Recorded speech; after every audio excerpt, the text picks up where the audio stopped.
Liking Paramore in the late 2000s was not cool. It simply wasn't. It's okay to say now. They weren't as mocked as Nickelback, but they weren't all that far off, coming up alongside pop rock titans like Fall Out Boy and Panic at the Disco. Their aesthetic of weird as fuck haircuts, angsty lyrics, and hyper loud, catchy choruses made the band come off cheesy and inauthentic to a decent number of music listeners. That's not to say the band didn't make good songs.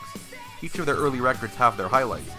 But in general, they were limited musically, and their melodramatic presentation did little to help them be taken seriously by the mainstream public. Soundtracking a Twilight film didn't help that either, only further alienating them from their contemporaries, Arctic Monkeys, The Strokes, The Killers. In my opinion, what really helped Paramore out the most was that the general public knew from the beginning that they were indeed a pop rock band. By that, I mean Paramore making a song like The Only Exception wasn't a death blow to their core audience, whereas for some other rock bands, that would be a death blow. Yeah, Loving dude. it. Yeah, dude. Try to answer, dude. We have a question here from Purples, that's with a Z, 7. Thank you. Purples. Thank you, Purples with a Purple. Z. By the time they released their self-titled double album in 2013, the band was making songs worthy of Glastonbury, not just Advance Warped Tour. No one could ever deny Hayley Williams was an incredible vocalist. But on Paramore, she proved just how multifaceted she was as a songwriter. On Paramore, the band experimented with many different genres and tempos, such as new wave and funk rock. It had great highlights. Fast in My Car, Now, Still Into You, Ankle Biters are top tier Paramore songs in my humble opinion. However, the record had its flaws. A couple of the songs I think could have been cut. Overall, though, it continued their upward trend of improving upon the previous album. A serious answer is that I am Broccoli, yeah. yeah, he's my Brock. Paramore returned in April 2017 with the lead single Hard Times, and while it had the DNA of a Paramore song, the band had never sounded this 80s before.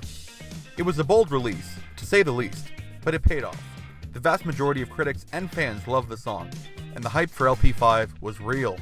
I commend Paramore for committing to their 80s inspired sound for the entirety of the album. It helps the album have a cohesive flow and gives the record an identity that is singular in their discography. With that being said, committing to a genre and era for music inspiration doesn't guarantee that the songs will be good in and of themselves. The thing is, the songs were really good. Rose-Colored Boy, Told You So, Fake Happy, and Forgiveness are all fucking fantastic songs. Not just good Paramore songs. Good songs that stand up with the best songs of that year from any genre. Plain and simple.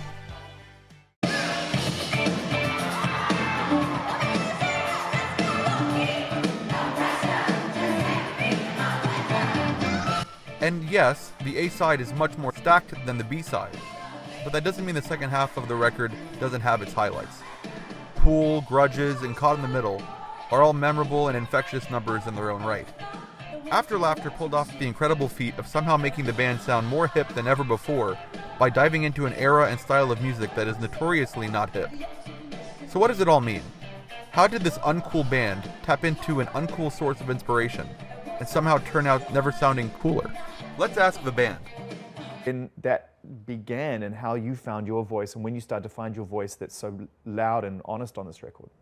Well, Taylor started writing music. We were still doing shows for Self-Titled, and the first stuff that he was sending me, I was really intimidated by because I loved it so much, and it was very rhythmic and very different from anything that we had written before. I think we wanted to be more hands-on on this Awesome. record, and even with the artwork and the music. And Taylor's like just a natural at producing and gathering people, and so when he's in a band with two goofs like Hayley and I, it's like we need someone like that, and we just all really like kind of stepped it up on this record. Because being really low and being sad and kind of being stuck in your head, as a lot of us are, to not suppress those things and to sort of have this exercise where you can see it in front of you is a very healing thing. Even though it was a little bit scary, I think we all connected with this music so much more. We've changed.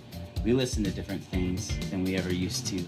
So while many Paramore fans might consider After Laughter to be a sellout record, as it is their most traditionally pop-sounding album, it's actually a much better indicator of their talents and the general direction that the band want to pursue than a record like Riot was. Ain't that a riot? Anyways, y'all, my name is Mike, and I'm taking my YouTube channel more seriously now, which means you'll be getting more consistent content as well as a more active discourse in the comment section, potentially leading me to making videos based off the desires of my subscribers. So make sure to smash that like button and subscribe to CD Player 1994. Thanks everyone. Bye.